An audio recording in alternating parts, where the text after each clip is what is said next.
North इस्टमा भएका मण्डलीबाट आयोजना गरिएको यस सेवा कार्यमा आज पनि तपाईहरु उपस्थिति हुनुहुने प्रभुका जनहरुमा मेरो अति नै प्रेमी जय मसीह छ। प्रभुलाई धन्यवाद होस्, यो अत्यन्तै सुन्दर समय तपाईहरुको बीचमा परमेश्वरले मलाई दिनुभयो। यद्यपि यो अनलाइनको सेवा कार्यमा म अघिबाटै अति व्यस्त भए तापनि मेरो आफ्नै जग्गा म भन्न सक्छु, मेरो नर्थ इस्ट, अनि तपाईहरुसित पनि यसरी जुडिकन केही समय तपाईहरुसँग भेटघाट गर्नु पाउँदा, अझ तपाईहरुको मुहारलाई देख्न पाउँदा एक प्रकारको भिन्दै आनन्द मलाई भएको छ। मलाई दाजुले बिता समयमा रिक्वेस्ट गरे यस सेवा कार्यको सम्बन्धमा। मलाई जहाँसम्म लाग्छ हाम्रो दाजुले मेरो परिचय तपाईहरुलाई अघिबाटै दिइसक्नु भएको छ, अनि मैले मेरो परिचय दिनु नपर्ला। अवश्य पनि तपाईहरुले मेरो निम्ति प्रार्थना गरिरहनु भएको छ, कारण म पनि नर्थ इस्टबाट नै परमेश्वरको सेवा कार्यमा एल्सोदाईमा म आएको हुँ, विशेष गरिकन सामरूप जोङखरबाट। अनि मलाई हिन्दीबाट पनि के भन्नुपर्छ भनिकन हाम्रो दाजुले मलाई भनिरहनु भएको थियो, तर मैले एकदमै हिन्दीलाई चाहिँ बिर्सी पठाएको जस्तै छु। अस्ति डुवर्समा मैले सेवा गर्नु पर्दा हुँदी चाहिँ हिन्दीबाट मैले केही परमेश्वरको सेवा गर्दा हुँदी अत्यन्तै राम्रो प्रकारले हुन सकेन। यसै त मलाई आशा छ परमेश्वरको आत्माले तपाईहरुलाई बुझाएको हुन्, अनि तपाईहरुले यो बुझ्ने कोसिस तपाईले गर्नुहोला, र म यो नेपालीबाट नै केही प्रचारलाई म गर्नेछु। विशेष गरिकन हालैमा म अहिले कालिम्पोङ एल्सोदाईमा प्रभुको सेवामा कार्यरत छु, अनि परमेश्वरको इच्छामा यताउता परमेश्वरको सेवा गरिराखेको छु। र म अहिले कालिम्पोङबाट तपाईहरुको बीचमा म जुडिएको छु भने हामी एल्सोदाई परिवार जो जति पनि प्रभुको सेवक हामीहरू छौं, हाम्रा तर्फबाट पनि तपाईहरुलाई सबैलाई नै अति प्रेमी जय मसीह छ। अनि त्यति मात्रै नभएर हाम्रो आदरणीय बडा पेमा जो हुनुहुन्छ, उहाँसँग मेरो अघि प्रार्थनाको लागि कन्ट्याक्ट भएको थियो, अनि उहाँले पनि तपाईहरुलाई जय मसीह भनिदिनु भनिकन उहाँले भन्नुभएको थियो। यसै त हाम्रो आदरणीय बडा पेमा जो एल्डर हुनुहुन्छ, उहाँबाट पनि तपाईहरुलाई अत्यन्तै प्रेमी जय मसीह छ। अब हामी थोरै समय परमेश्वरको वचनबाट हामी हेर्नेछौँ। यसै त म लामो गर्ने छुइनँ, अनि तपाईहरुको केही प्यारो प्रभुले आज दिन चाहेका केही परमेश्वरको वचनलाई हामी हेर्नेछौँ, र हामी एउटा भागलाई पढ्नेछौँ। इफिसीको किताब 5 अध्यायको 16 पद हम पढेंगे।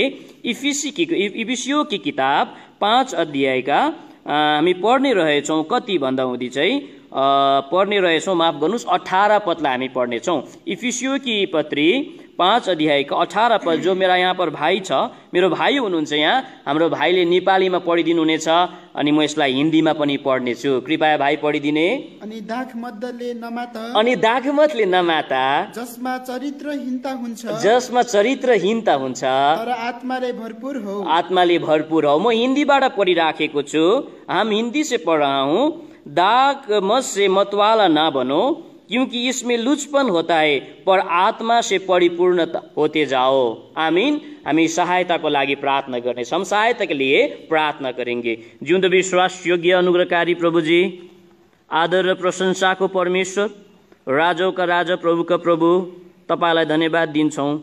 यो सुन्दर समय तपाईले दिनुभयो। म जस्तो अयोग्यलाई पनि तपाईले बचाइकन नर्थ इस्टबाट नै परमेश्वरको सेवा कार्यमा मलाई बोलाउनु भयो, र आजको दिनसम्म एल्सोदाईमा तै प्रभुको सेवा गरिराखेको छु।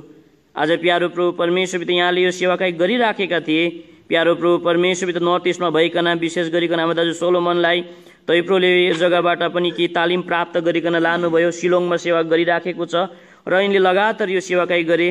र आज तपाईको इच्छा भयो यस अयोग्यलाई पनि यहाँहरूसँग जुरिने र यहाँहरूसँग संगति गर्ने। प्रभु तपाईलाई धन्यवाद दिन्छौँ। अब वचनको सम्बन्धमा केही कुरो तपाईले आज दिनुभएको छ, इफिसीको किताबबाट तपाईले बताउन चाहनुभयो।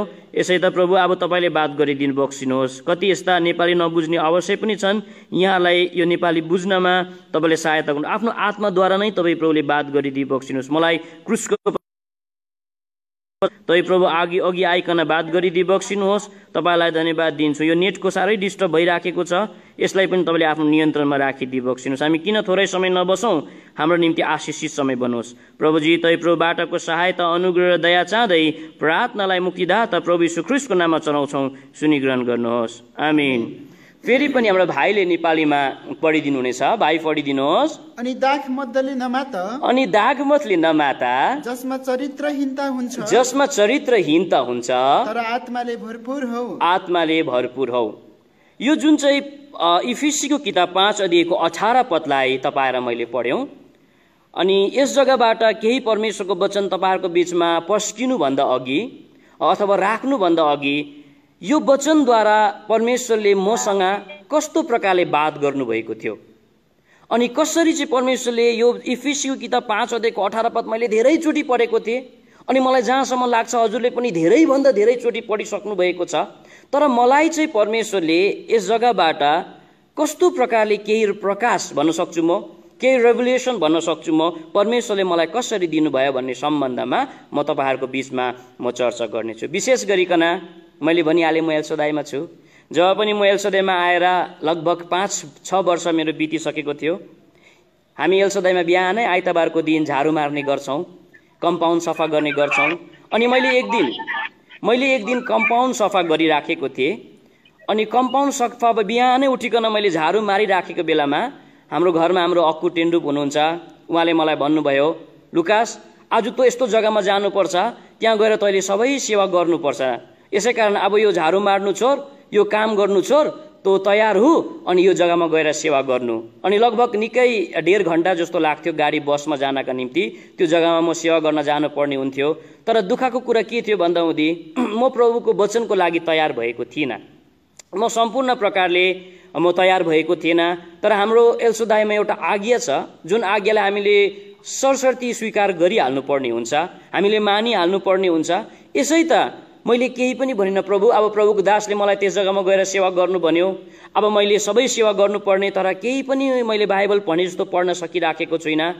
तर तपाईले मसँग विभिन्न प्रकारले आफ्नो वचन तपाईले दिनुभएको छ, रेभुलेसन तपाईले मलाई दिनुभएको छ। अब म विश्वासको आधारमा म यस एल्सदाईको गेटबाट निस्किन्छु, आफ्नो वचन तपाईले मलाई दिनुपर्छ।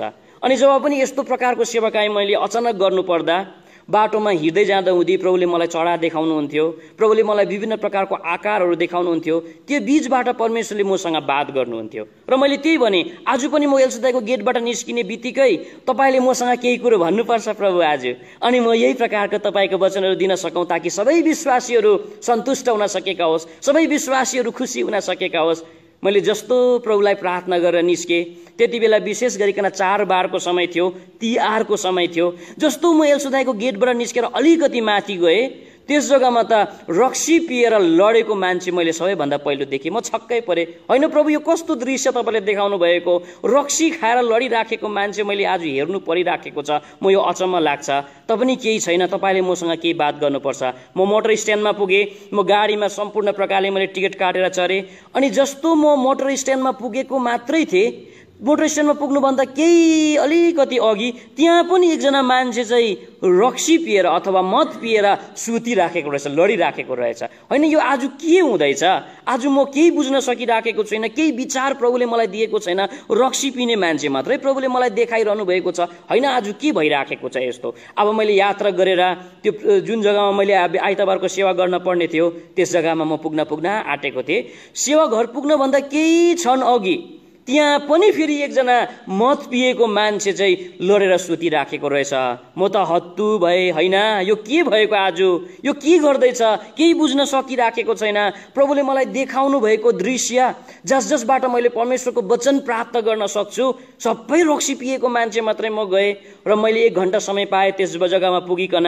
अनि मैले परमेश्वरको वचन मैले पल्टाउँदाखेरि चाहिँ यो पद पाएँ, इफिसीको किताब 5 अध्यायको 18 पदलाई। फेरि यस जग्गामा पनि मदको कुरा गरेको छ, यस जग्गामा पनि रक्सीको कुरा गरेको छ। हामीले सिधै ठाडो शब्दमा बोल्नु भने यस जग्गामा पनि वाइनको कुरा गरेको कुरा हामी देख्दछौँ। अनि म छक्कै परे। अनि जब पनि मैले यस बाइबललाई पढ्दै थिएँ, पवित्र आत्माले भरिनु भन्दा पहिला चाहिँ तिमीहरू दागमतले नमात्यौ भनिकन यस जग्गामा भनेको छ। प्रभुले चाहिँ पहिला चाहिँ दागमतको नाम, दागमत अथवा वाइन अथवा रक्सीको नाम लिएको कुरा यस जग्गामा हामी देख्दछौँ। त्यसपछि चाहिँ पवित्र आत्माले भरियो भनेको छ।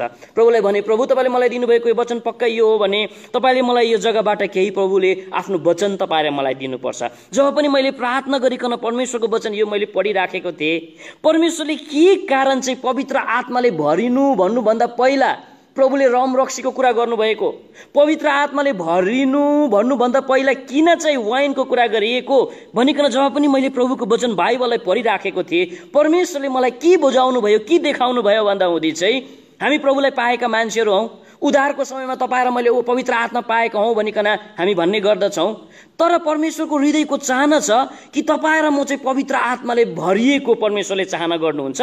त तपाईँ र म चाहिँ पवित्र आत्माले भरिएको हौँ कि होइनौँ भन्ने कुरो चाहिँ कसरी चिन्न सक्छ भन्ने सम्बन्धमा चाहिँ परमेश्वरले पहिला चाहिँ मतको कुरा गरिएको कुरा हामी प्रभुको वचनमा हामी पाउँछौँ। पहिलो कुरा चाहिँ परमेश्वरले मतको कुरा गरेको कुरा हामी पाउँदछौँ। र त्यस जग्गामा मैले जुन प्रचार गरिराखेको थिएँ, आज म त्यही विषयमा तपाईँहरूसँग छोटो चर्चा गर्ने वाला छु कि परमेश्वरको वचन बाइबल अनुसार चाहिँ के कारण चाहिँ परमेश्वरले यस जग्गामा पहिला चाहिँ मतको कुरा गर्नुभएको रहेछ भन्दा हुँदै चाहिँ एउटा मत पिउने मान्छेलाई, एउटा रक्सी पिउने मान्छेलाई चाहिँ तपाईँ र मैले चाहिँ 5 प्रकारले चिन्न सकिन्छ भनिकन परमेश्वरको वचनमा लेखेको छ। हामी भन्न सक्छौँ एउटा मत पिएको मान्छेलाई चाहिँ हामीले 5 प्रकारले चिन्न सकिँदो रहेछ। सोही प्रकारले पवित्र आत्माले भरिएको मान्छेलाई पनि तपाईँ र मैले 5 प्रकारले चिन्न सकिन्छ। जुन प्रकारले मत पिएको मान्छेलाई 5 प्रकारले तपाईँ र मैले चिन्न सक्छौँ र तपाईँ र म पनि यदि पवित्र आत्माले भरिएको मान्छेलाई पनि त्यही प्रकारले 5 प्रकारले चिन्न सकिँदो रहेछ। र म आज तपाईँहरूको बिचमा आज हामी भन्छौँ हामी पवित्र आत्माले भरिएका मान्छेहरू हौँ। वास्तवमा पवित्र आत्माले भरिएको मान्छे चाहिँ कसरी चिन्न सकिन्छ? तपाईँ र म पवित्र आत्माले भरिएका मान्छे हौँ कि होइनौँ? अब और हम पवित्र आत्मा से भरा हुआ है या नहीं, हम थोड़ी समय परमेश्वर की वचन से हम देखेंगे। क्योंकि जिस प्रकार एक वाइन पिया हुआ मनुष्य को, जिस प्रकार एक रक्सी पिया हुआ मनुष्य को 5 प्रकार से उसको हामीले पत्ता लगाउन सक्छौँ, हामीले चिन्न सक्छौँ, त्यही प्रकारले पवित्र आत्माले भरिएको मान्छे पनि सक्छौँ भनिकन बताउँदछ।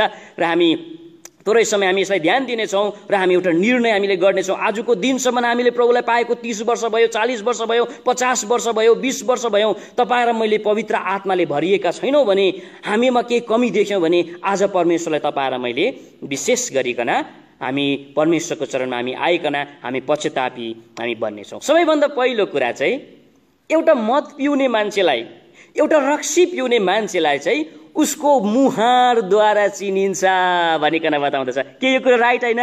यो कुरो सत्य होइन? हामी पक्का भन्न सक्छौँ। कारण मद साह्रै बेसी मद पिउने मान्छेको अनुहार सम्पूर्ण प्रकारले पासिएको हुन्छ, सम्पूर्ण प्रकारले लडेर दाग लागेको हुन्छ। विशेष गरिकन दिदीबहिनीले जब पनि रम रक्सी पिएको हुन्छ त्यति बेला दिदीबहिनीको अनुहार पनि रातो न रातो, होइन आज मेरो गाला किन रातो भयो नि, किन रातो भयो? किन भन्दा हुँदी चाहिँ उसले मद पिएको छ, उसले रक्सी पिएको छ। अनि रक्सी पिएको मान्छेलाई चाहिँ टाढैबाट उसको अनुहारमा आम्मा हो कस्तो पासिएको छ, कस्तो पासिएको छ, कति चाहिँ रक्सी पिउने मान्छे रहेछ, टाढैबाट हामी थाहा गर्न सक्छौँ यो मान्छे चाहिँ रक्सी पिउने मान्छे रहेछ भनिकन। सही प्रकारले पवित्र आत्माले भरिएको मान्छेलाई पनि उसको मुहारद्वारा चिनिन सकिन्छ भन्छ प्रभुको वचन बाइबलमा। यसैले परमेश्वरले पवित्र आत्माले भरिनु भन्नुभन्दा अघि चाहिँ यस जग्गामा मतको कुरा गरेको कुरा आज हामी देख्छौँ। तर पवित्र आत्माले भरिएको मान्छेको अनुहार पासिएको हुँदैन, पवित्र आत्माले भरिएको मान्छेको गाला सुकिएको हुँदैन, पवित्र आत्माले भरिएको मान्छेको गाला चौरी परेको जस्तो हुँदैन। पवित्र आत्माले भरिएको मान्छे चाहिँ सम्पूर्ण प्रकारले कस्तो हुन्छ अरे भन्दा हुँदी परमेश्वरको वचन बाइबलमा लेखेको छ पवित्र आत्माले भरिएको मान्छेको अनुहार चाहिँ उज्यालो हुन्छ भनिकन बताउँदछ।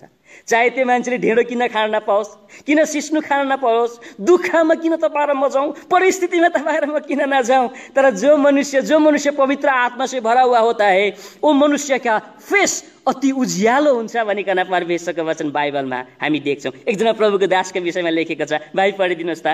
परमेश्वरको दास अयुब जब पनि प्रभु यीशु ख्रीष्टलाई भेट्न त्यो पहाडमा गए, जब पनि माफ गर्नुहोस् परमेश्वरको दास मोसा त्यो पहाडबाट जब पनि उनी तल फर्किए उसको अनुहार उज्यालो भयो भनिकन परमेश्वरको वचनमा लेखेको छ। उसको अनुहार अरूले देख्न सकेन भनिकन परमेश्वरको वचन बाइबलमा हामी उत्पत्तिको किताब 34 अध्यायको 29 अनि 30 पदमा लेखिएको कुरा हामी देख्छौँ। उत्पत्ति की किताब प्रस्थानको किताब माफ गर्नुहोस्, प्रस्थान की किताब 34 अध्याय का 29 और 30 पद में लिखा हुआ है कि मूसा को फेस चाहिँ, मूसाको अनुहार चाहिँ उज्यालो भयो भनिकन आज भन्दछ यो चाहिँ पवित्र आत्माले भरेको मान्छेको अनुहार हो। पढिदिनुहोस् भाइ। अनि यस्तो भयो जब मूसा सिनाई पर्वतबाट ओर्ले तब उनको हातमा साक्षीका दुईटा पाटीहरू थिए। जब उनी त्यस पहाडबाट तल ओर्ले तब परमप्रभुले उनीसित कुरा गर्नु भएको कारणले गर्दा उनको अनुहार चम्किराखेको थियो भन्ने कुरा मूसालाई थाहा थिएन। हेर्नुहोस् त, अरूलाई थाहा भएन अरे मेरो अनुहार यस्तो उज्यालो भएको छ, तर प्रभुसँग भेटेकोले, परमेश्वरको आत्मासँग उसको भेट भएकोले, ऊ पवित्र आत्माले भरिएको खण्डमा उसको अनुहार चाहिँ उज्यालो भयो भनिकन आज बताउँदछ। के तपाईँ र म आज पेन्डेमिकको समयमा छौँ, कोरोना भाइरसको समयमा तपाईँ र म छौँ, सम्पूर्ण प्रकारको निराशको समयमा म छौँ। तपाईँ र म यदि साँच्चै पवित्र आत्माले भरेका छौँ भने तपाईँ र मेरो अनुहार कालो हुँदैन, तपाईँ र मेरो अनुहार उज्यालो हुन्छ मूसाको जस्तो। अझै दोस्रो उदाहरण हामी स्टेफन भन्ने प्रभुको दासलाई हामी देख्छौँ। स्टेफन भन्ने प्रभुको दासलाई प्रेरितको किताब 6 अध्यायमा पढिदिनुहोस् भाइ दया गरिकन। 15 पदमा हामी पाउँदछौँ कि जसलाई ढुङ्गाले लोराइराखेका थिए, उसलाई भन्नु नभन्नु कुरा भनिराखेका थिए, उसको विरोध गरिराखेका थिए, तर पनि उसको अनुहार चाहिँ उज्यालो थियो भनिकन भन्दछ। पढिदिनुहोस् भाइ। अनि महासभामा बसेका सबैले उनलाई डिठ लगाएर हेर्दा उनको चेहरालाई स्वर्गदूतको चेहरा जस्तै देखे। कस्तो उज्यालो, कति सफा। त्यस जग्गामा उसको विरोध भइराखेको छ स्टेफन प्रभुको दासको। सम्पूर्ण प्रकारले उसलाई विभिन्न प्रकारको आरोप लगाइराखेको छ, झुटो आरोप लगाइराखेको छ, तर अरूले उसको अनुहार देख्दाखेरि चाहिँ उज्यालो पासिएको जस्तो अनुहार देखेको छैन। के तपाईँ र मेरो अनुहार आज उज्यालो छ? कसैले तपाईँ र मेरो अनुहारलाई हेर्दा हुँदै एउटा उज्यालो अनुहार देखिराखेको छ? आज पवित्र आत्माले भरिएको मान्छेको अनुहार उज्यालो हुन्छ। जस्तै दुःखमा पनि परमेश्वरको वचन बाइबलमा एकजना मान्छे छ जसकोमा आरिसको आत्माले भरिएको हामी पाउँछौँ, जसकोमा सम्पूर्ण प्रकारले राम्रो एकदमै रिसको आत्माले भरिएको हामी पाउँछौँ, जसले गर्दा हुँदी परमेश्वरको वचन बाइबलमा हामी पाउँछौँ। प्रभुले आफै भन्नुहुन्छ तिम्रो अनुहार चाहिँ आज किन कालो छ? पढ्नुहोस् त भाइ दया गरिकन।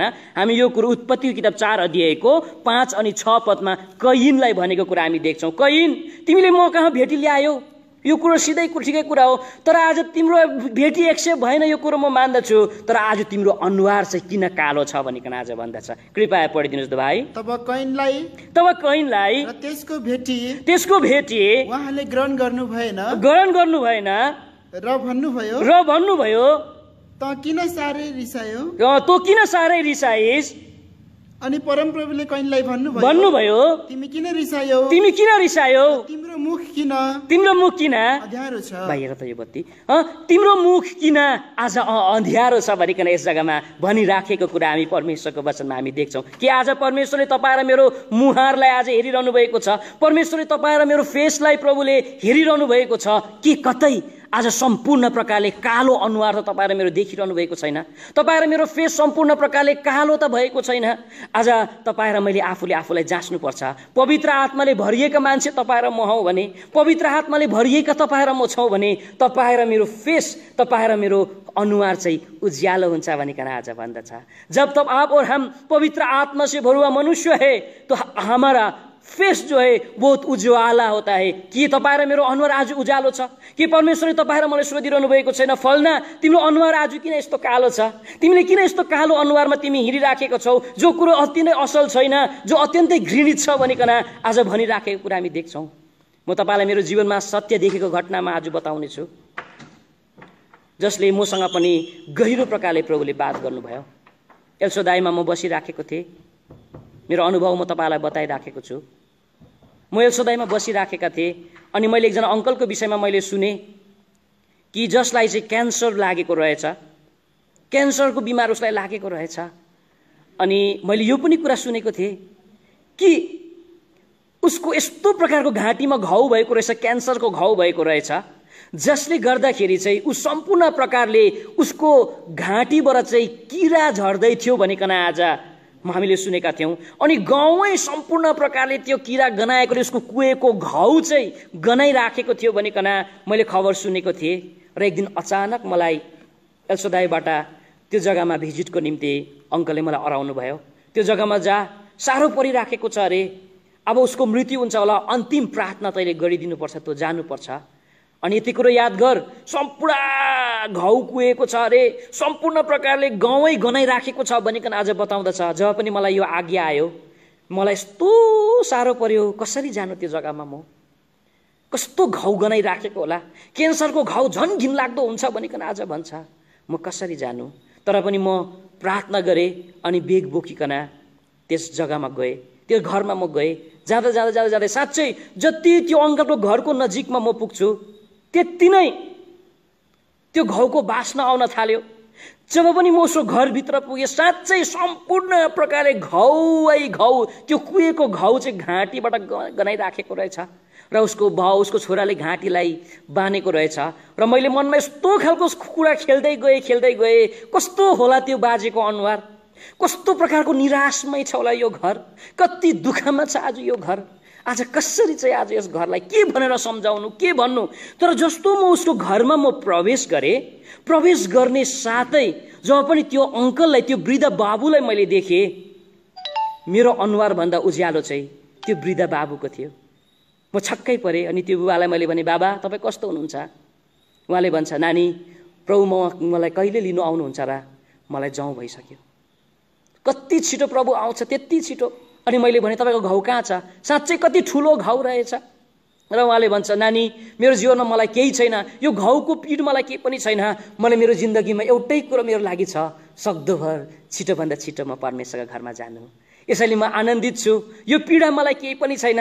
एउटा भर्सको मलाई याद आइराखेको छ, म तिम्रो लागि घर तयार गर्न गएको छु, जब घर कम्प्लिट हुन्छ नि म तिमीलाई लिनु आउँछु भन्ने पद मलाई याद छ, त्यस कुरोलाई म स्मरण गर्दै बसिराखेको छु भनिकन आज बताउँदछ। जब पनि त्यो बुढा पिताको अनुहारमा यो खुसी मैले देखेँ, यो अत्यन्तै उज्यालो अनुहार मैले देखेँ, त्यति बेला मलाई प्रभुले मसँग बात गर्नुभयो।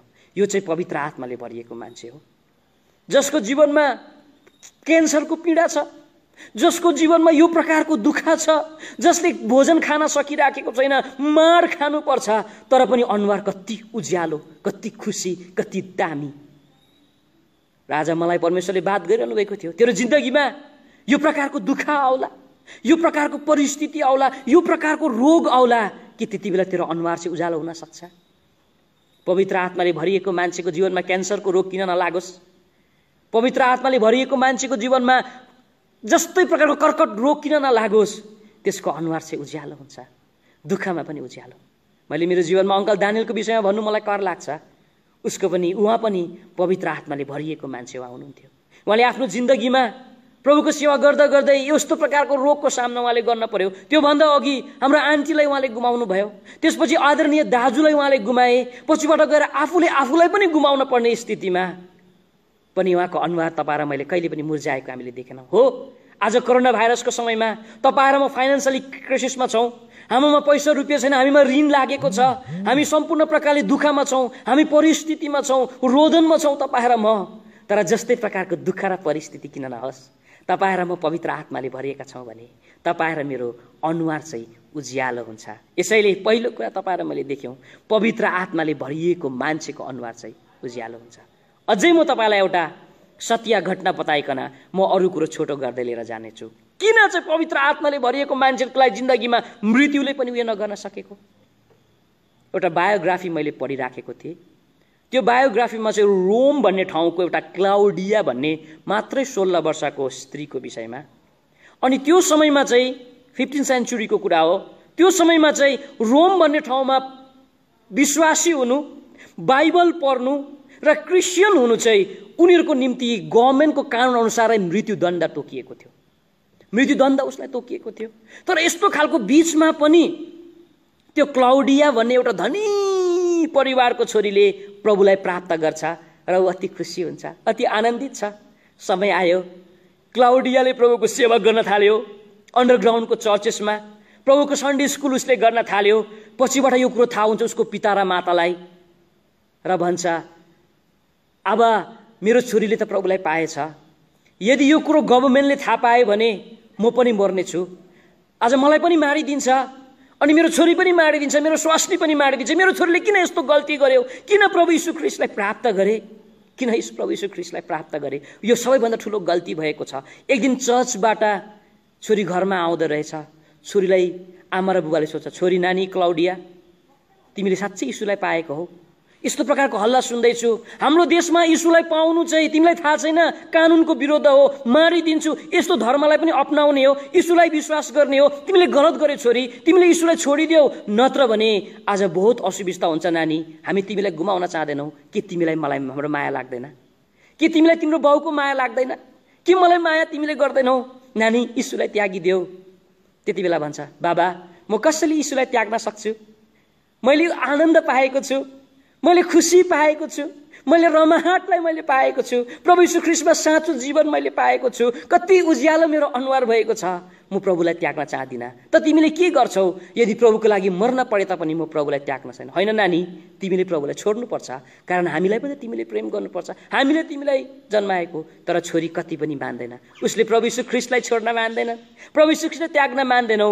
बाउले अन्तिम निर्णय गर्छ, छोरी तिमीले साँच्चै प्रभुलाई त्याग्दैनौ भने, यीशुलाई तिमीले छोड्दैनौ भने, सम्पूर्ण प्रकारले तिमीले एउटा जिन्दगीमा याद गरा, आज हामी तिम्रो निम्ति मर्छौँ। तिमीले यो महललाई त्याग्नुपर्छ, तिमीले यो धन सम्पत्ति त्याग्नुपर्छ र तिम्रो वासस्थान चाहिँ ओडार अनि उदो जो क्रिस्चियनहरू छ नि, यो ओडारमा तिमी बस्नुपर्ने हुन्छ। र आज यो अन्तिम निर्णय तिमीले गरा।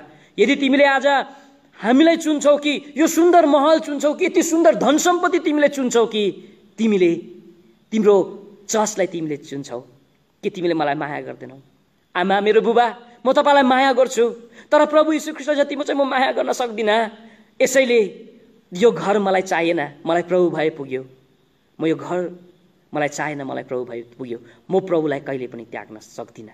त्यति बेला उसलाई बाउले जुगुल्टोमा पक्रिकन, कपालमा पक्रिकन घरदेखि बाहिर हुत्याएर निकालिदिन्छ। तिमीले प्रभुलाई छोड्दैनौ भने तिमीले आज हाम्रो निम्ति मर्यौ, तिमी कहिले पनि यस घरमा नफर्किनु। त्यति बेला रुँदै भन्छ, बाबा आमा, आज म तपाईँहरूको लागि मरे पनि तपाईँहरू मेरो लागि निम्ति मर्नु भएको छैन। हो, आजदेखि यस घरमा म आउँदिनँ, अवश्य पनि मलाई यस घरमा जग्गा छैन, तर यस घरभित्र मेरो दुईटा कुरा छ बाबा आमा, मलाई त्यो कुरो लानु अनुमति दिनुहोस्। त्यो दुईटा कुरा चाहिँ के हो? छ म देखाउने छु, धन सम्पत्ति होइन।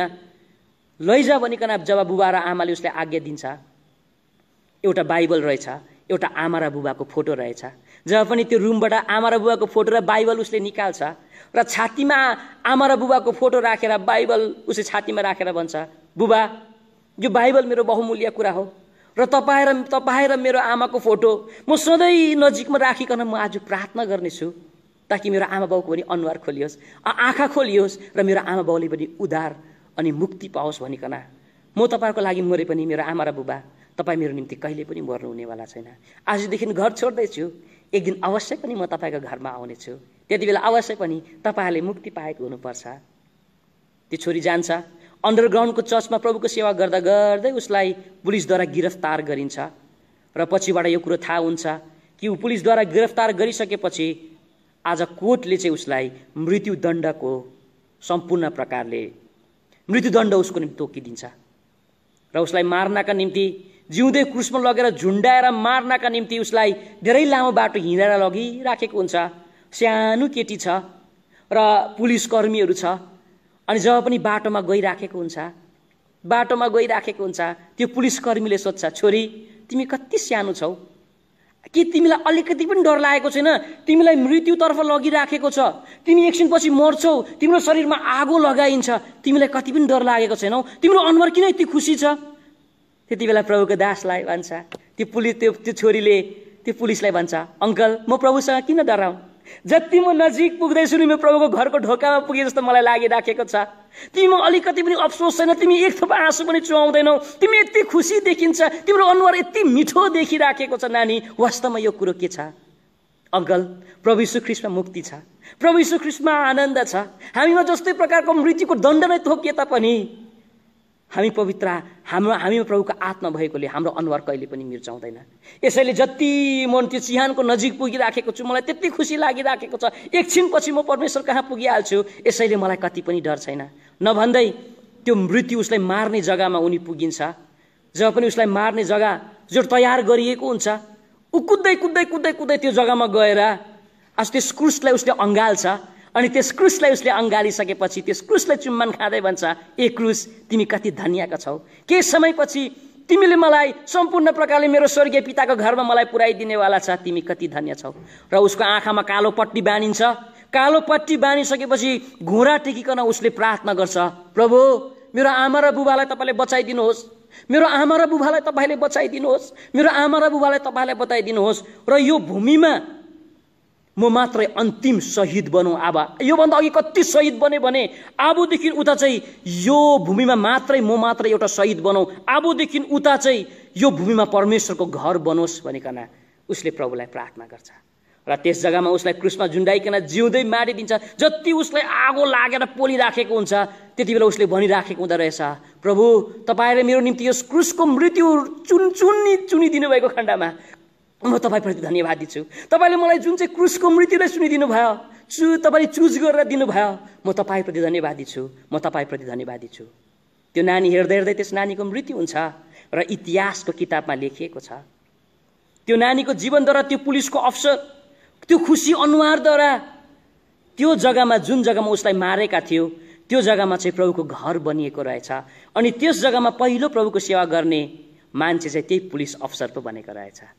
एकजना पवित्र आत्माले भरिएर खुसी अनुहार भएको एकजना सानो स्त्रीले शहीद भएर गयो, तर त्यो जो जग्गामा ऊ शहीद भएको थियो त्यो जग्गा चाहिँ परमेश्वरको घर बने। र त्यो पुलिसकर्मी उसले अन्तिम सुसमाचार सुनाएका थियो, त्यो अन्तिम सुसमाचार सुनेका त्यो पुलिसकर्मी चाहिँ प्रभुको दास बनेको हामी देख्छौँ। पवित्र आत्माले भरिएको मान्छेको अनुहार उज्यालो हुन्छ, चाहे जस्तै दुःख होस्, चाहे जस्तै पीडा होस्। यसैले आज तपाईँ र मैले आफूलाई निर्णय गरौँ कि तपाईँ र मेरो अनुहार उज्यालो छ। कैनलाई जस्तो सोधेको छैन, कैन तेरो अनुहार किन कालो छ, आज किन तेरो अनुहार कालो छ? अनुहार कालो बनाउनु मिल्दैन छोरा, तिमीले अनुहार उज्यालो हुनुपर्छ। कारण तिमीमा पवित्र आत्माले भर्न पर्नेमा जेलुसीको आत्माले भरिएको छ, तिमीमा पवित्र आत्माले भर्न पर्नेमा रिसको आत्माले भरिएको छ। यसै कारण तिम्रो अनुहार कालो छ।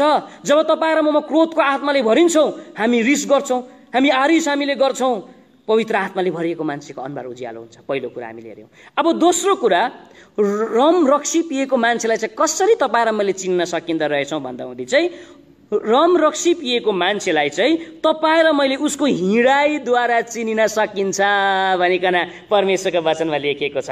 कारण मद पिउने मान्छे, रम रक्सी पिउने मान्छे चाहिँ सिधा हिँड्न सक्दैन।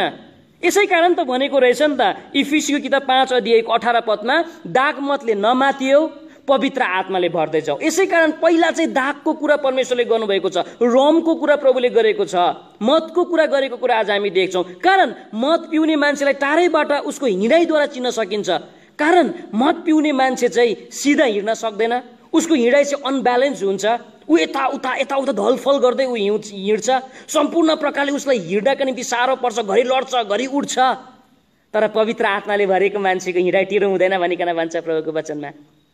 पवित्र आत्मा से जो भरा हुआ है उसकी हिँडाई टेढ़ा भांगा नहीं होता। परमेश्वर की वचन पर लिखा हुआ है उसको हिँडाई चाहिँ कस्तो हुन्छ रे भन्दामा सिधा हुन्छ भनिकन बताउँदछ।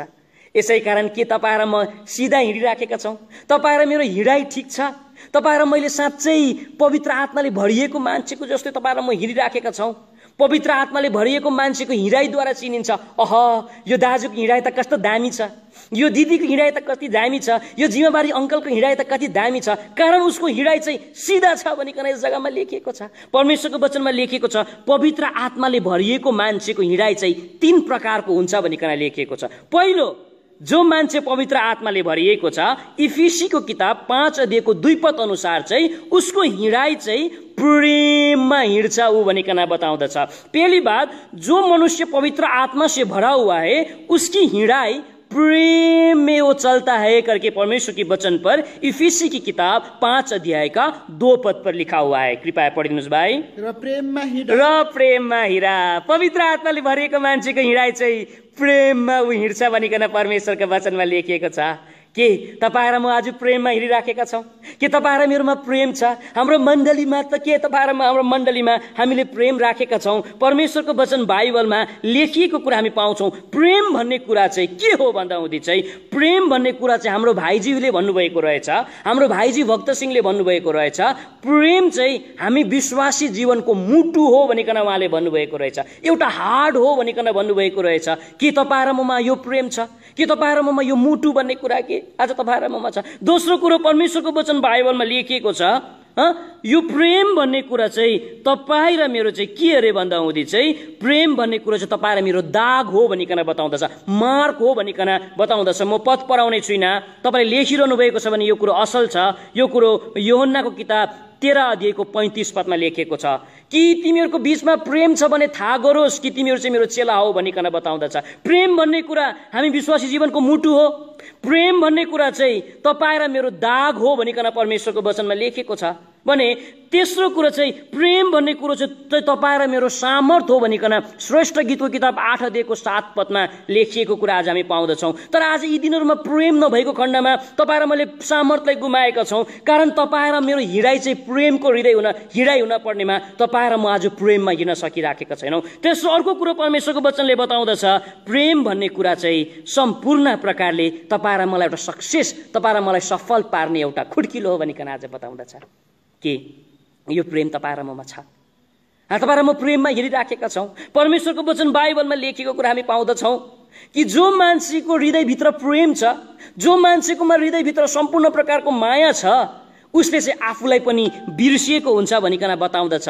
यो कुरा हामी अब्सलोम, माफ गर्नुहोस्, यो कुरा आज हामी दाउदको साथी को पो हो, दाउदको साथी योनाथानको विषयमा तपाईँ र मैले हेर्छौँ। जब पनि ले दाउदलाई यस्तो खालको प्रेम गर्न लागे जसले गर्दा हुँदी उसले आफ्नो शरीरमा भएको वस्त्र पनि दाउदलाई दिएको कुरा हामी पाउँछौँ। उसले आफ्नो सम्पूर्ण प्रकारले बेल्टलाई पनि दिएको हामी पाउँछौँ। उसले आफ्नो पेटी पनि दिएको कुरा आज हामी पाउँछौँ। ऊ रितिएर दाउदलाई चाहिँ भरिपूर्ण पारेको कुरा हामी देख्छौँ। योनातान भन्ने मान्छे चाहिँ, जोनाथान भन्ने मान्छे चाहिँ यो प्रकारको प्रेम तपाईँ र ममा यदि प्रेम छ भने हामीमा प्रेम छ भने हामी रितिन्छौँ, हामी खाली हुन्छौँ। तर तपाईँ र मैले अरूलाई भरपूर हामीले पार्छौँ। जब पनि योनातानको मृत्यु हुन्छ, मृत्यु हुँदाहुँदी उसले जब पनि दाउदले विलाप गर्दा भन्छ, योनातान मेरो साथी, तिम्रो प्रेम चाहिँ स्त्रीको प्रेमलाई जिताउने प्रेम थियो भनिकन बताउँदछ। तिम्रो प्रेम चाहिँ स्त्रीको प्रेमलाई जिताउने भए पाउनुभयो, स्त्रीको प्रेमलाई पनि जिताउने थियो भनिकन भनिएको कुरा आज हामी देख्छौँ। के तपाईँ र ममा प्रेम छ? आज स्त्रीको प्रेमलाई जिताउने प्रेम भनिकन परमेश्वरको वचन कतिमा लेखिएको छ? दोस्रो सामुएलको किताब 1:26 पदलाई पढिदिनुहोस् दा भाइ। हे मेरो भाइ योनातान, हे मेरो भाइ योनातान, तिम्रो निम्ति म विचलित छु। तिम्रो निम्ति म आज विचलित छु। तिमी मर्यौ मेरो साथी, तिमी मेरा निम्ति साह्रै मनोहर थियौ, मनोहर थियौ।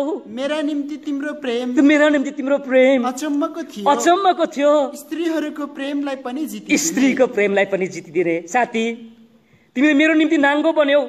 तिमीले आज मलाई नै राजा हुन्छ भन्यौ। म डराएर हिँडिराखेका थियौ, तिमीले मलाई चुम्बन देऊ, तिमीले आफ्नो वस्त्र देऊ, तिमीले आफ्नो लबेदा देऊ।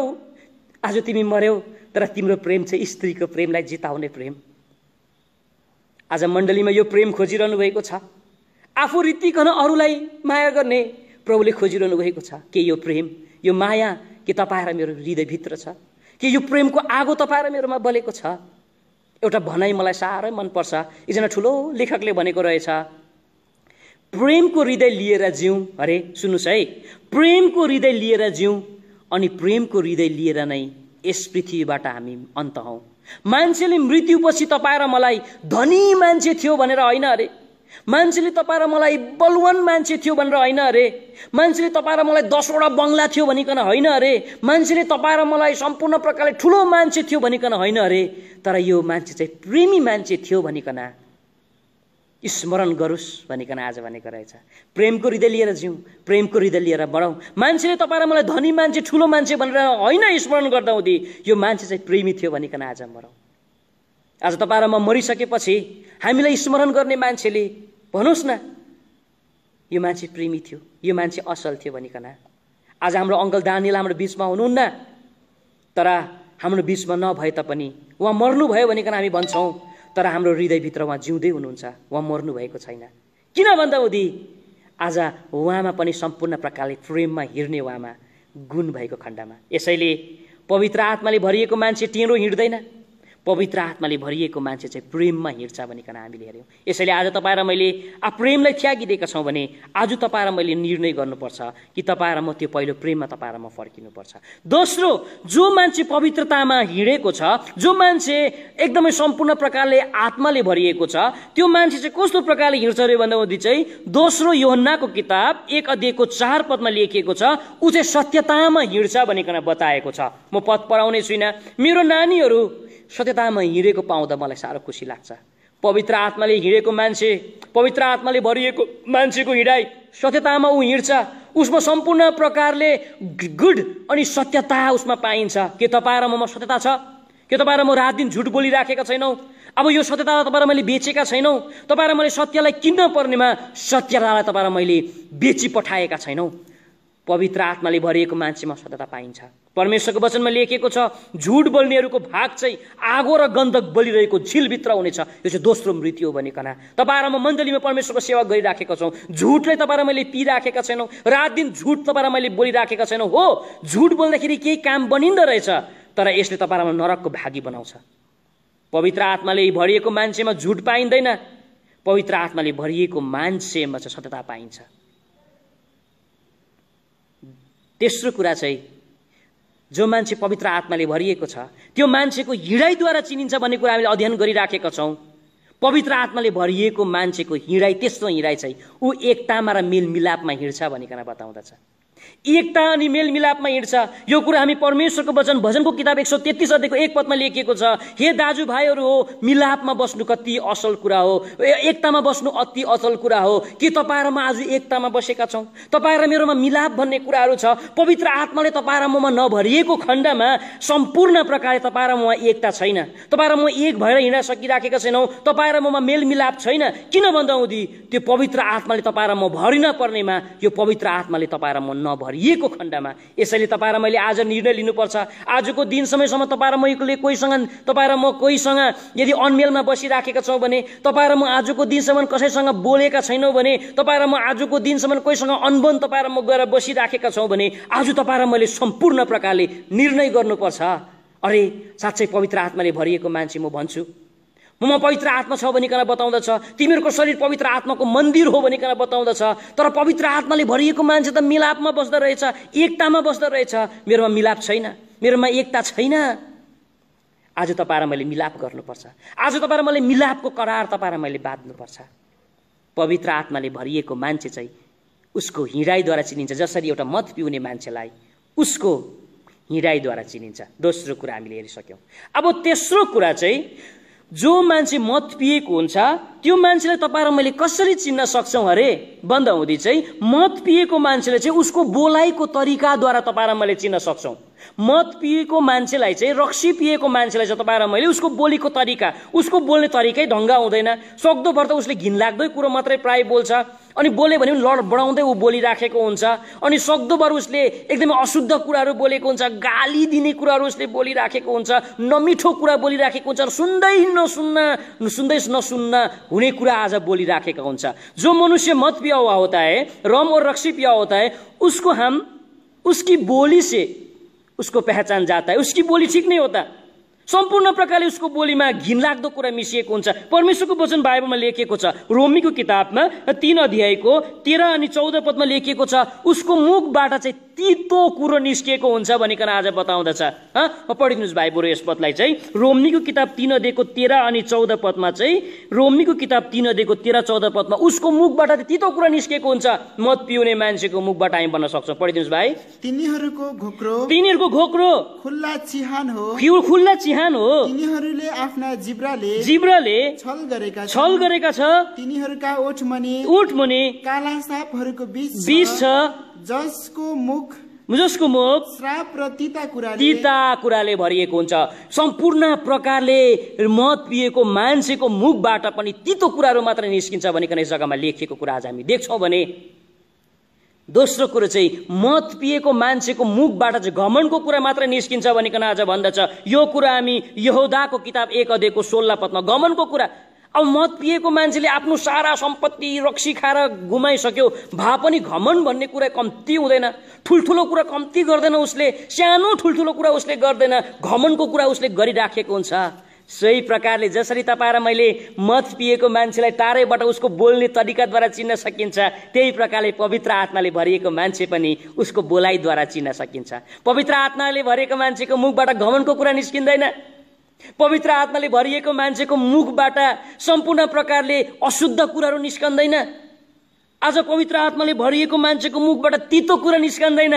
पवित्र आत्माले भरिएको मान्छेको मुखबाट चाहिँ नुनले स्वादिष्ट पारेको मिठो वचन निस्किन्छ भनिकन परमेश्वरको वचनमा लेखिएको छ। कोलोसीको किताबमा पढिदिनुहोस् त भाइ। कोलोसीको किताबमा हामी पाउँछौँ 4:6 लेखिएको छ, उसको मुख चाहिँ सम्पूर्ण प्रकारले नुन मिसिएको भनिकन कस्तो मिठो कुरा लेखिएको छ। पढिदिनुहोस् त भाइ। तिमीहरूको वचन सधैँ अनुग्रहपूर्ण नुनले स्वादिलो पारेको छ। त्यसो उसको बोलीमा चाहिँ नुन मिसिएको हुन्छ। मैले थुप्रै जग्गा प्रचार गरिसकेको छु। नुनको चाहिँ थुप्रै गुणहरू हुँदो रहेछ, 5वटा 6वटा 10वटा जस्तो जति पनि हामी पाउँदछौँ। उसको मुखमा चाहिँ नुन हुन्छ भनिकन आज बताउँदछ। नुनको पहिलो गुण चाहिँ के रहेछ भन्दाहुँदी चाहिँ आफू पिघलेर चाहिँ आफू सम्पूर्ण प्रकारले बिलिएर चाहिँ अरूलाई मिलाउने। भन्नुको अर्थ उसको ओठ यस्तो दामी हुन्छ, उसको मुख यस्तो हुन्छ, आफू बिलिन्छ। उसले घमण्डको कुरा गर्दैन।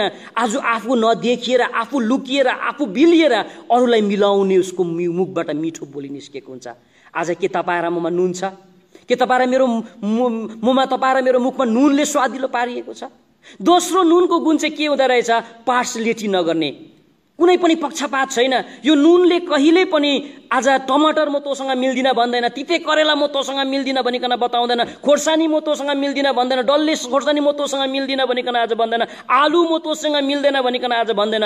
ऊ कसैलाई पनि पार्सलिटी गर्दैन। एउटा भाँडामा आलु हाले पनि, सुँगुरको मासु हाले पनि, गोरुको मासु हाले पनि, सुकुटी हाले पनि, गराउने दाछी हाले तापनि, छुर्पी हाले तापनि ऊ आज सबैलाई उसले मिलाउने काम गर्छ। कसैलाई उसले छुट्याउँदैन, सबैसँग ऊ मिलेको हुन्छ। आज नुनको गुण प्रभुले आज तपाईँ र ममा खोजे। यसो तिम्रो पृथ्वीको नुन हो भनिकन भन्नुभएको छ। आज पवित्र आत्माले भरिएको मान्छेको जीवनमा चाहिँ नुन हुन्छ, उसको मुखबाट चाहिँ नुनले स्वादिष्ट बनाएको हुन्छ भनिकन बताउँदछ। तेस्रो नुनको गुण चाहिँ तिर्खा लाउने हुन्छ भनिकन आज भन्दछ। तिर्खा कस्तो तिर्खा छ? जब तपाईँ र मैले नुन खाँदैनौँ, तपाईँ र मलाई तिर्खा लाग्दैन। जब तपाईँ र मलाई तिर्खा लाग्दैन, हामीले पानी पिउँदैनौँ। हामीले जब पानी पिउँदैनौँ हामी मर्छौँ। यसै कारण नुनले चाहिँ तपाईँ र मलाई तिर्खा लाउने काम गर्छ। आज के तपाईँ र मलाई कसैलाई देख्न नपाउँदाखेरि तिर्खा लागिराखेको छ? यो दाजु त घरमा नआए पनि हुन्थ्यो, तृष्णा लागिराखेको छ। तपाईँ र ममा नुनको गुण नभएको खण्डमा कसैलाई पनि तृष्णा तपाईँ र मेरो लागेको छैन। आज तपाईँ र मैले अर्कालाई तृष्णा लाग्ने बनाउनु पर्छ। यो चाहिँ पवित्र आत्माले भरिएको मान्छे चाहिँ यो प्रकारको हुन्छ, उसको नुन। चौथो यो नुनको गुण चाहिँ के हुन्छ अरे भन्दाहुँदी स्वास्थ्य दिन्छ भनिकन आज बताउँदछ। सम्पूर्ण प्रकारले स्वास्थ्य, घाँटी दुखेको छ भने स्वास्थ्य, घाउ लागेको छ भने स्वास्थ्य हुन्छ। पाँचौं यो नुनको गुण चाहिँ कस्तो हुन्छ अरे भन्दाहुँदी यो कुरो हिमाली रेन्जमा त बसेका मान्छेलाई थाहा हुँदो रहेछ। जब पनि भयङ्कर प्रकारले हिउँ लागेको हुन्छ अनि त्यो पिघ्लन सक्दैन, त्यति बेला चाहिँ नुन खन्नाउँदो रहेछ। नुनले चाहिँ सम्पूर्ण प्रकारले हिउँ जस्तो कठोर कुरालाई पनि पिगाल्ने काम गर्छ।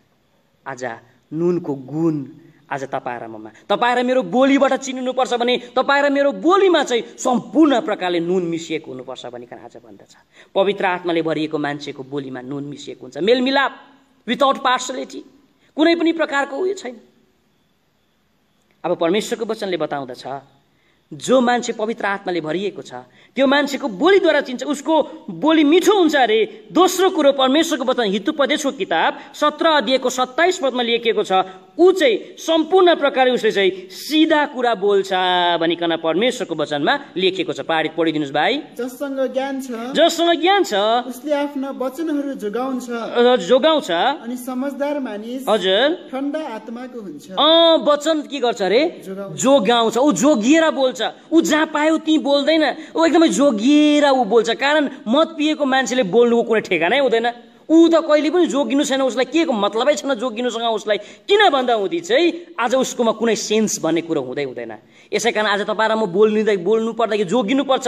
कतै यो मुखले तपाईँ र मैले कतिलाई ब्याकस्लाइड बनाएका छैनौँ, कतिलाई तपाईँ र मैले ठोक्कर दिएको छैनौँ, कतिलाई तपाईँ र मैले रुवाएको छैनौँ, कतिलाई तपाईँलाई मैले मारिदिएको छैनौँ। हामीले जोगिएर बोल्नुपर्छ भनिकन आज बताउँदछ।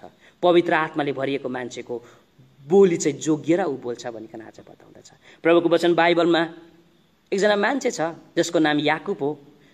जोगिएर नबोल्दाखेरि उसले आफ्नो स्वास्नीलाई मारी पठाएको कुरा हामी परमेश्वरको वचनमा हामी पाउँछौँ। उत्पत्तिको किताब 31 अध्यायको 32 पदमा हामी परमेश्वरको वचनमा पाउँछौँ, जब पनि याकुबले आफ्नो स्वास्नीलाई लाबान आफ्नो मामाको घरबाट भगाएर भन्न सक्छौँ हामी, अथवा त्यस जग्गामा उसको विवाह भइसकेको थियो, उसको मामाले नछोडेको खण्डमा ऊ निस्केर आइसके पश्चात चाहिँ उसको स्वास्नीले चाहिँ के बोकेको रहेछ, एउटा देउतालाई बोकेको रहेछ र उसको मामा पनि कुद्दै कुद्दै कुद्दै आउँछ, होइन तिमीले के गरेको यस्तो, तिमीले मेरो ईश्वर पनि चोरिदियौ, तिमीले यो कस्तो खालको काम तिमीले गरेको, यो नहुने काम तिमीले गरेको छौ। त्यति बेला उसले भन्छ, यदि ममा हामीहरू बीचमा यदि कुनै ईश्वर पाए भए त्यो मान्छे मरियोस् भन्छ। भाइ पढिदिनुहोस् दया गरिकन। जससँग तपाईले आफ्ना देउताहरू भेटाउनु हुनेछ त्यो बाँच्ने छैन। बिना जोगिकन बिना होस हवास उसले यस्तो खालको शब्द बोलेको कुरा हामी देख्छौँ। यदि तपाईँले हाम्रो बीचमा यदि तपाईँको ईश्वर पाउनुभयो भने त्यो मान्छे मरिन्छ भनिकन नजोगिकन बोलेको छ। यसको प्रतिफलमा उसको स्वास्नीको उत्पत्ति किताब 35 अध्यायको 18 अनि 29 पदमा लेखेको छ, उसको प्यारो स्वास्नी जसले उसले माया गरेको थियो, उसको लागि उसले कयौं दुःख गरेको थियो, 7 वर्ष उसले रुँगेको थियो, आधा बाटोमा उसको मृत्यु भयो। उसले आफ्नो घरसम्म पनि आफ्नो स्वास्नीलाई पुर्याउन सकेन भन्छ। पढिदिनुहोस् भाइ। अनि यस्तो भयो तिनको प्राण जाँदै गर्दा किनकि तिनी मरिन् तिनले उसको नाम बेन-ओनी राखे र उसका बाबुले उसको नाम बिन्यामिन राखे। उसको स्वास्नीको आधा बाटोमा मृत्यु भएको हामी देख्छौँ। तपाईँ र मैले जीवनमा यो श्राप दिएको कि तपाईँ र मैले आफ्नो जिन्दगीमा आज सम्पूर्ण प्रकारले तपाईँ र मैले आफ्नो जिन्दगीमा एउटा निर्णय तपाईँ र मैले गर्नुपर्छ कि आज तपाईँ र मैले कस्तो प्रकारले बोलिराखेका छौँ, तपाईँ र मैले कुन प्रकारले श्राप त दिइराखेका छैनौँ, आफ्नो नानीहरूलाई छोरीहरूलाई श्राप त तपाईँ र मैले दिइराखेका छैनौँ। यदि दिइराखेका छौँ भने तपाईँ र मैले आज निर्णय गर्नुपर्छ, पवित्र आत्माले भरिएको मान्छेको बोलीद्वारा चिनिन्छ भनिकन। अब 2टा कुरा रह्यो अनि म अन्त गर्नेछु, छोटो छोटो गर्नेछु यो विषयमा। म चौथो कुरा चाहिँ एउटा मद पिउने मान्छेलाई चाहिँ, एउटा रमरक्सी पिउने मान्छेलाई चाहिँ हामीले उसको कामद्वारा चिनिन्छ, हामी चिन्न सक्छौँ। उसले गरेको एक्सनद्वारा, कामहरूद्वारा हामीले चिन्न सक्छौँ। अनि यो मद पिउने मान्छेले कहिले पनि राम्रो काम चाहिँ गरेको तपाईँ मैले देखेका छैनौँ अनि जिन्दगीमा देख्दैन पनि होला। उसले सक्दोभर घर भत्काउने काम गर्छ, उसले सक्दोभर घर भित्काउने काम उसले गरिराखेको हुन्छ, सक्दोभर उसले घरको भाँडा भत्काउने काम गरेको हुन्छ, घरलाई तोड्ने काम उसले गरिराखेको हुन्छ। र सबैभन्दा बढी मैले देखेको चाहिँ यो मद पिउने मान्छेले सबैभन्दा बढी आमा कुट्दा रहेछ। भन्नुको अर्थ चाहिँ आमालाई कुट्ने काम गर्छ, पिट्ने काम गर्छ, हात लाउने काम गर्छ। उसले माया गर्दैन, छोराछोरी कुट्छ, उसले आमालाई पनि पिट्छ। मद पिउने मान्छेलाई चाहिँ सोही प्रकारले पवित्र आत्माले भरिएको मान्छेलाई पनि तपाईँ र मैले टाढैबाट उसको कामद्वारा चिनिन्छ भनिकन हामी भन्न सक्छौँ। अनि यो पवित्र आत्माले भरिएको मान्छेको कामद्वारा हामी चिन्न सक्छौँ उसको काम चाहिँ खराब काम हुँदैन, उसले कहिले पनि आमा कुट्दैन, उसले आफ्नो स्वास्नी कुट्दैन, उसले कहिले पनि आफ्नो छोरीहरूलाई पिट्दैन। आज उसले आफ्ना घर बनाउने काम गर्छ, उसले घर भित्काउने काम गर्दैन। के तपाईँ र मैले लुकिकन आमालाई कुटिराखेका छैनौँ? तपाईँ र मैले स्वास्नीलाई कुटिराखेका छैनौँ? नानीहरूलाई तपाईँ र मैले हात लगाइराखेका छैनौँ? यदि यस्तो खालको चरित्र तपाईँ र मेरो छन् भने तपाईँ र मैले आफूले आज निर्णय गर्नुपर्छ। आज हो पवित्र आत्माले भरिएको मान्छे म भएको भए म घर बनाउँथेँ, म घरलाई बिगार्थेन, म डिभोर्सको कुरा मैले गर्ने थिइनँ भनिकन आज तपाईँ र मैले यो कुरो तपाईँ र मैले गर्नुपर्छ। यसैले आज तपाईँ र मैले आज निर्णय गर्नुपर्छ। परमेश्वरको वचन बाइबलमा हामी देख्छौँ पवित्र आत्माले भरिएको मान्छे चाहिँ उसको कामद्वारा, अनि पवित्र आत्माले भरिएको मान्छेले सक्दोभर बनाउने काम गर्छ। यो कुरा हामी परमेश्वरको वचन स्पष्ट प्रकारले लेखिएको छ। बजलियलको विषयमा हामी पाउँछौँ प्रस्थानको किताब 31 अध्यायको 1, 2 अनि 3 पदमा हामी पाउँछौँ। यसलाई हामी पढ्दैनौँ कि यस्तो प्रकारले लेखिएको छ, परमेश्वरले बजलियल भन्ने मान्छेले चुन्नुभयो अरे जसमा चाहिँ पवित्र आत्माले भरिएको थियो, अनि परमेश्वरको घर बनाउने भार उनलाई सुम्पिए भनिकन त्यस जग्गामा लेखिएको कुरा हामी परमेश्वरको वचनमा हामी देख्दछौँ। पवित्र आत्माले भरिएको मान्छेलाई परमेश्वरले आफ्नो घर बनाउने अनुमति दिनुहुन्छ, उहाँले आफ्नो घर बनाउँछ। यदि तपाईँ र म दुष्ट आत्माले भरिएको छ भने, अशुद्धताको आत्माले तपाईँ र म भरिएका छौँ भने तपाईँ र मैले आफूलाई बिगार्छौँ, आफ्नो घरलाई पनि बिगार्छौँ, यहाँसम्म पनि आफ्नो शरीरलाई पनि बिगार्छौँ भनिकन बताउँदछ। यो कुरो चाहिँ हामी स्पष्ट प्रकारले मार्कुसको किताब 5 अध्यायको सायद 2 पद अनि 5 पदमा लेखेको होला। पढिदिनुहोस्। एकजना भूत लागेको मान्छे छ, उसले आफ्नो शरीरलाई पनि ढुङ्गाले कोरेर चोट्टै चोट पारेको थियो, कारण उसमा चाहिँ दुष्टताको आत्माले बास गरेको थियो भन्छ। पढिदिनुहोस् भाइ। अनि उहाँ ढुङ्गाबाट निस्कनु भएपछि तुरन्तै एउटा अशुद्ध आत्मा लागेको मान्छेले चिहानहरूबाट उहाँलाई भेट्यो। 5 पद। अनि त्यो सधैँभरि रात दिन चिच्चाउँदै र आफैलाई ढुङ्गाहरूले काट्दै पहाडहरू र चिहानहरूमा रहन्थे। आफूले आफूलाई नष्ट गर्दैछ, आफूले आफूलाई काट्दैछ। यो चाहिँ दुष्ट आत्मा लागेको मान्छे चाहिँ यस्तो थियो भनिकन बताउँदछ। यसैले आज तपाईँ र मैले परमेश्वर घर बनाउनु पर्छ। परमेश्वर घरमा तपाईँ र मैले विभाजन ल्याउनु हुँदैन, तपाईँ र मैले अनेकता तपाईँ र मैले ल्याउनु हुँदैन। अनि कहिले पनि पवित्र आत्माले भरिएको मान्छेले परमेश्वर घरमा डिस्टर्बेन्स गर्दैन, परमेश्वर घरलाई डिस्टर्ब गर्ने कुरा उसले गर्दैन। किन भन्दाहुँदी पवित्र आत्माले भरिएको मान्छेले चाहिँ बनाउने काम गर्छ। तर किन आज यी दिनहरूमा बनाउन पर्नेमा हामीले बिगारिराखेका छौँ? तपाईँ र मैले बनाउनु पर्नेमा किन तपाईँ र मैले भत्काइराखेका छौँ? पवित्र आत्माले भरिएको मान्छेलाई पनि उसको कामद्वारा चिनिन्छ। अब अन्तिम कुरा भनिकन म राख्नेछु, मद पिएको मान्छेलाई, रमरक्सी पिउने मान्छेलाई चाहिँ तपाईँ र मैले चाहिँ ऊ जाने जग्गाद्वारा चिनिन्छ भनिकन। उसले कोसँग उसले सङ्गति राख्छ, कोसँग उसले कम्पनी राख्छ, त्योद्वारा चाहिँ तपाईँ र म चिनिन सक्छौँ। सक्दोभरि यो मद पिउने मान्छेले चाहिँ सबैभन्दा बढी जाने जग्गा चाहिँ बारमा ऊ जान्छ, ऊ रमरक्सी पाउने ठाउँमा ऊ जान्छ। अनि उसको साथीहरू चाहिँ भला आदमी भन्ने चाहिँ प्राय हुँदैन। उसको साथीहरू सबै यस्तो रक्सी पिउनेहरू मात्रै हुन्छ। उसको साथीहरू भने सबैजना नै यो रमरक्सीको एडिक्टहरू नै हुन्छ। भला आदमी, सोझो सफा मान्छे हुँदैन, एकदमै आज छेचेडा। अनि उसले सङ्गति गर्ने मान्छे पनि उसकै क्याटेगोरीको, रात दिन रमरक्सी पिउने। अनि ऊ कहिले पनि आज ऊ चाहिँ ढिलो गर्दैन रक्सी पाउने ठाउँमा जानका निम्ति। ऊ दोग्रिन्छ, बारमा जानका निम्ति उनी दोग्रिन्छ, क्लबमा जान उनी दोग्रिन्छ। प्रभुको घर भनेपछि उसको खुट्टा सर्दैन। किन भन्दाहुँदी ऊ चाहिँ पवित्र आत्माले भरिएको छैन। सही प्रकारले पवित्र आत्माले भरिएको मान्छेलाई पनि ऊ जाने जग्गाहरूद्वारा चिनिन्छ। पवित्र आत्माले भरिएको मान्छेलाई पनि ऊ जाने जग्गामा ऊ सङ्गति गर्ने मान्छेहरूद्वारा आज चिनिन्छ। अनि यो पवित्र आत्माले भरिएको मान्छे कहिले पनि रमरक्सी पाउने ठाउँमा जाँदैन, रमरक्सी पिउने मान्छेहरूसँग उसले कहिले पनि सङ्गति गर्दैन। पवित्र आत्माले भरिएको मान्छेहरू चाहिँ परमेश्वर घरमा जानको निम्ति तृष्णा गर्छ। जसरी एउटा मद पिउने मान्छेलाई तृष्णा लाग्छ, रमरक्सीको तृष्णा लाग्छ, त्यही प्रकारले पवित्र आत्माले भरिएको मान्छेकोमा चाहिँ सङ्गतिको तृष्णा हुन्छ, सङ्गति जाने बानी हुन्छ। उसले विश्वासीहरूसँग सम्बन्ध उसले गाँच्छ, उसको साथीहरू विश्वासीहरू हुन्छ, भला आदमी आज हुन्छ। तर आज पवित्र आत्माले तपाईँ र म नभरिएको खण्डमा आज तपाईँ र मैले जोसँग सङ्गति गर्न पर्ने, आज तपाईँ र म जुन जग्गामा जान पर्ने, परमेश्वरको घरमा तपाईँ र म जान पर्ने, परमेश्वरको घरमा जानको निम्ति तपाईँ र म सधैँ अल्छी गर्छौँ हामी। परमेश्वरको वचन बाइबलमा एउटा सुन्दर उदाहरण छ। हामी यो कुरो प्रेरितको किताब 4 अध्यायको 23 पदमा लेखिएको छ। परमेश्वरको दास जब पनि जेलबाट छुटिए ऊ चाहिँ पवित्र आत्माले भरेकोले सङ्गति खोज्यो भनिकन परमेश्वरको वचनमा लेखेको छ। पढिदिनुहोस् त भाइ 4 अध्यायको 23 पदलाई, प्रेरितको किताब। अनि छोडिएपछि, अनि प्रभुको दास पत्रुस छोडिएपछि उनीहरू आफ्नै साथीहरू कहाँ गए, जहाँ चाहिँ प्रार्थना भइराखेको थिए। प्रभुको दास जेलबाट छुडिएपछि अरूसँग जान पर्नेमा आफ्नै साथीहरूसँग, आफ्नै विश्वासीहरूसित उनी गए भनिकन लेखेको छ। यो प्रकारको सङ्गतिको चाहना हामी देख्छौँ, यो प्रकारको सङ्गतिको चाहना आज हामी देख्छौँ। आज के तपाईँ र म पवित्र आत्माले भरिएका मान्छे हामी भन्छौँ के प्रभुको घर तपाईँ र मेरो निम्ति प्यारो छ? सङ्गति तपाईँ र मैले प्यारो गरेका छौँ? प्रभुको जनहरू तपाईँलाई मलाई प्यारो लागेको छ? प्रभुको जनहरूको बिचमा तपाईँ र मैले कम्फर्ट तपाईँ र मैले पाएका छौँ? प्रभुको जनहरू बिचमा तपाईँ र मैले कम्फर्टेबल तपाईँ र म बनेका छौँ? यदि बनेका छैन भने तपाईँ र म पवित्र आत्माले भरेका छैनौँ। के सङ्गतिको कति चाहना तपाईँ र मैले राखिराखेका छौँ? प्रभुको वचनले बताउँदछ हो आज पहिलाको जस्तै तपाईँ र म प्रभुको घरमा भेला हुन सकिराखेका छैनौँ, तर चारैतिर यो अनलाइनद्वारा परमेश्वरको वचन छरिराखेको छ। तर के यो सङ्गतिका निम्ति तपाईँ र मैले तै छोड मैछोड गरेका छौँ? यो सेवा सङ्गति तपाईँ र मैले रुचाइराखेका छौँ? यो वचनको तृष्णा तपाईँ र मैले गरेका छौँ? आज सक्दोभर तपाईँ र मैले परमेश्वरको घरलाई तपाईँ र मैले प्रेम गर्नुपर्छ। यो सङ्गतिलाई तपाईँ र मैले सङ्गति गर्ने बानी तपाईँ र मैले बसाउनुपर्छ। यो सङ्गतिलाई तपाईँ र मैले छोड्दैनौँ, कारण यो सङ्गति भन्ने कुरा चाहिँ अत्यन्तै मुख्य कुरा हो भनिकन आज बताउँदछ। कारण सङ्गति बिना चाहिँ तपाईँ र मेरो जिन्दगीको आत्माको आगो निप्दछ।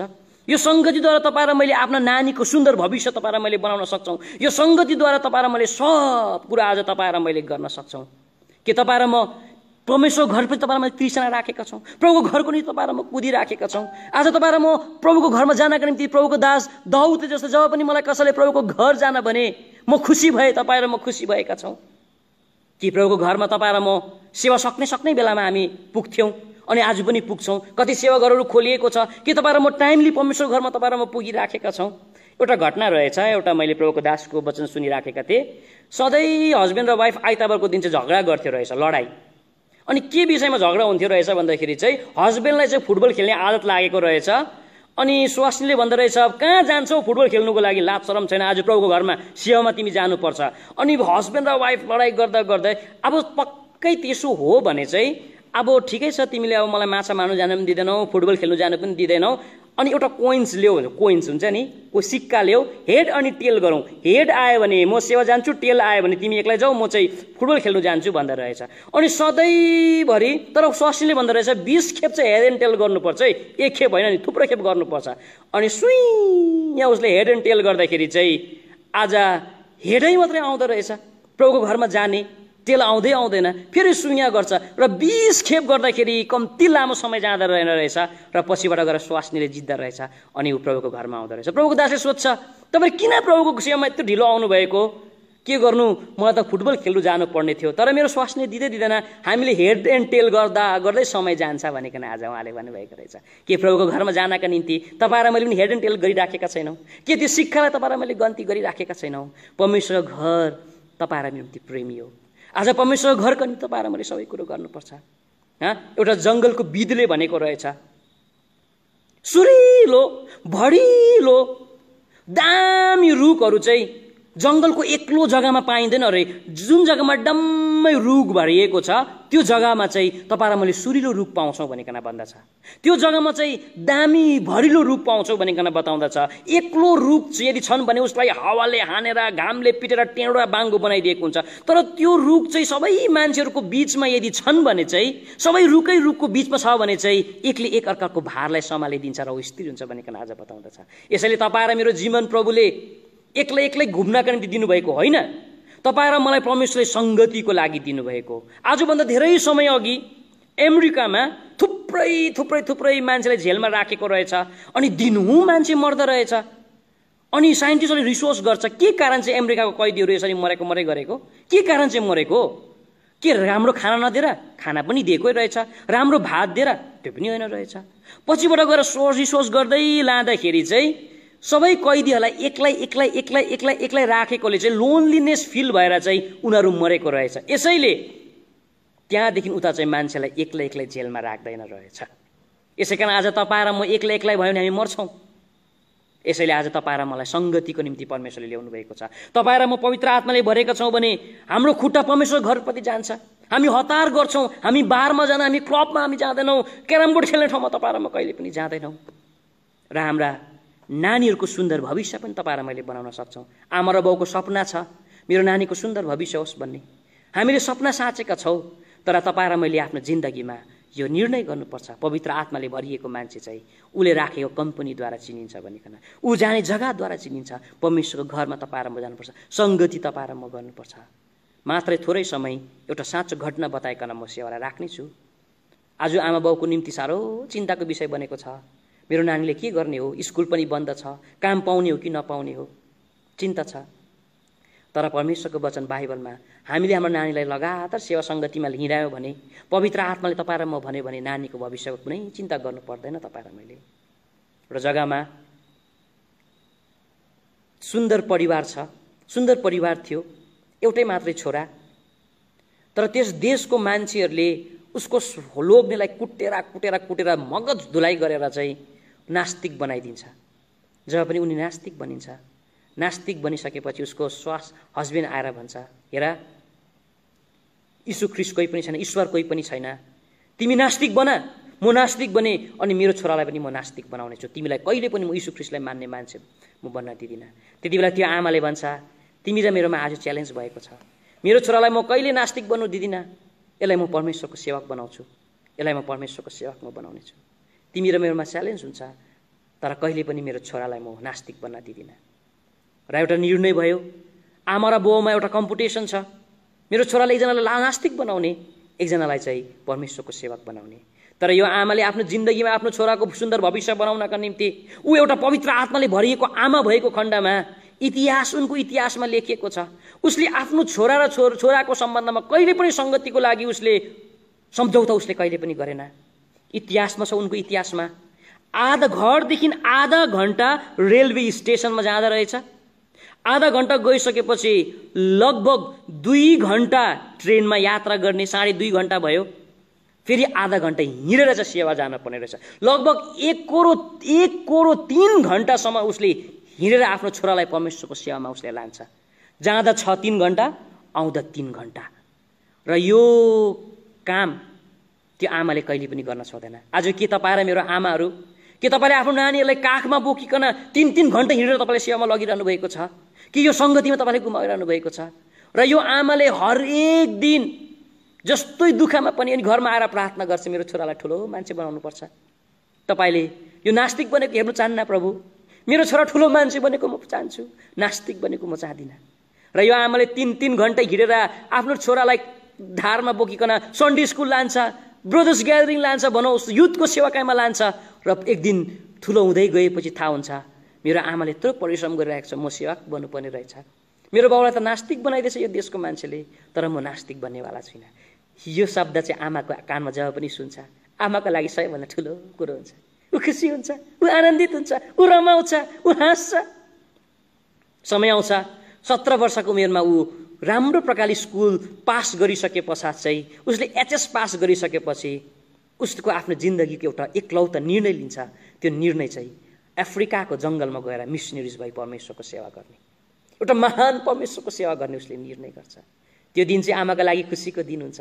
र एक दिन उसको निम्ति एउटा ठुलो समूह राखेको हुन्छ, जुन जग्गामा उसलाई मिसनरिज बनिकन अभिषेक गरेर ऊ त्यो बङ्गलादेशको, माफ गर्नुहोस्, एकदमै आज त्यो एकदमै सम्पूर्ण प्रकारले त्यो जङ्गलमा गएर, अफ्रिकाको जङ्गलमा गएर परमेश्वरको सेवा गर्नका निम्ति उसलाई जाने दिन हुन्छ। त्यति बेला उसको आमालाई पनि उसले साथमा लिएर जान्छ र एउटा नयाँ सुन्दर जग्गामा उसलाई राख्छ र त्यस जग्गामा उसले स्पिच दिन्छ, आज म परमेश्वरको सेवक बनेको छु, अब म परमेश्वरको सेवा गर्नका निम्ति मरे पनि मरोस्, जिए पनि जिउँ, अफ्रिकाको जग्गामा गएर म परमेश्वरको सेवा गर्नेवाला छु। तर मलाई आज परमेश्वरको सेवक बनाउनु भएको छ मेरो आमाले। यो परिश्रम यो मेरो होइन, मेरो आमाको। मलाई याद छ जब म सानो थिएँ, आमाको शरीरबाट आँसु, आमाको आँखाबाट आँसु बगिराखेको हुन्थ्यो, पसिना बगिराखेको हुन्थ्यो, स्यास्या र फेफे गरिकन मलाई काँधमा बोकिकन सेवा सङ्गतिमाले हिँडाउनु भयो। मेरो आमाको एकलौता चाहना छ मैले परमेश्वरको सेवा गरेको, यसैले आज म परमेश्वरको सेवा गर्नेछु। म एउटा महान मान्छे, म परमेश्वरको सेवकमा आज बनेको छु। र उसले एउटा ठुलो इज्जत दिने हुन्छ, आदर दिने हुन्छ। र त्यो इज्जत र आदरको एउटा पदार्थ उसले पाउँदा हुँदी उसले आफ्नो आमालाई दिन्छ, आमा तपाईँले गर्दा हुँदी आज म यति परमेश्वरको सेवक आज म बनेको छु, म परमेश्वरको सेवा गर्छु, म नास्तिक कहिले बन्दैन। त्यति बेला उसको बाउले हार खान्छ, त्यति बेला उसको बाउ रोएको हुन्छ, त्यति बेला उसको बाउले पश्चाताप पनि गर्दो रहेछ। हो, कतिको बुबाले आजको दिनसम्म प्रभु पाउनु भएको छैन होला। आज तपाईँहरूकोमा छोराहरू छ, के तपाईँको हृदयको चाहना छैन तपाईँको छोरीले सेवा गरोस् भनेर?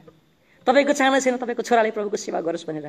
तपाईँको छोराछोरीले भविष्यमा गएर सेवा गर्नु भने, हाम्रो नानीहरूले प्रभुको सेवा गर्नु भने, तपाईँ र म पवित्र आत्माले भरिएको मान्छे जस्तो हुनुपर्छ। पवित्र आत्माले भरिएको मान्छे कुद्दै कुद्दै कुद्दै प्रभुको घरमा जान्छ, कुनै सम्झौता उसले कहिले पनि गर्दैन। त्यो नानीले परमेश्वरको सेवा गरे र प्रभुमा उनी शहीद भएको कुरा आज हामी पाउँदछौँ। यसैले परमेश्वरले हामीलाई यति नै वचन दिन चाहनुभएको छ। आज मद पिउने मान्छेलाई हामीले 5 प्रकारले चिन्न सकिँदो रहेछ। सोही प्रकारले पवित्र आत्माले भरिएको मान्छेलाई 5 प्रकारले तपाईँ र मैले चिन्न सक्छौँ। हामी थोरै समय, मात्रै 30 सेकेन्ड, जस्तो जस्तो जग्गामा तपाईँहरू हुनुहुन्छ त्यो जग्गामा तपाईँहरू घुँडा टेक्नुहोस् र एउटा निर्णय गरौँ, तपाईँ र म साँच्चै पवित्र आत्माले भरिएको मान्छे हो होइन रहेछौँ?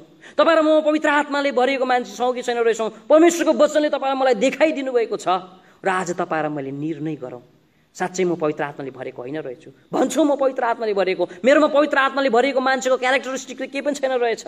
आज ममा यो पवित्र आत्माले प्रभु मलाई भर्नुहोस्, मलाई नयाँ आत्माले अभिषेक गरोस्, मलाई भस्मस्काउनुहोस्, मलाई सफा पार्नुहोस् र तपाईँको पूर्ण जीवित आत्माले मलाई अभिषेक गर्नुहोस्, ममा आत्माले अझै भरिदिनुहोस् भनिकन तपाईँ र मैले निर्णय गरौँ। यो सानो भार हाम्रो दाजु सोलोमन अनि जो पनि रेस्पोन्सिबल दाजुहरू हुनुहुन्छ उहाँलाई दिन चाहन्छु। मात्रै 30 सेकेन्ड मौनतामा बसिकन हामी आफै आफै निर्णय हामीले गर्नेछौँ अनि यस सेवकको वचनको रक्षाको लागि जसलाई प्रार्थना गर्न अराइन्छ उहाँले प्रार्थना गर्नुहुन्छ।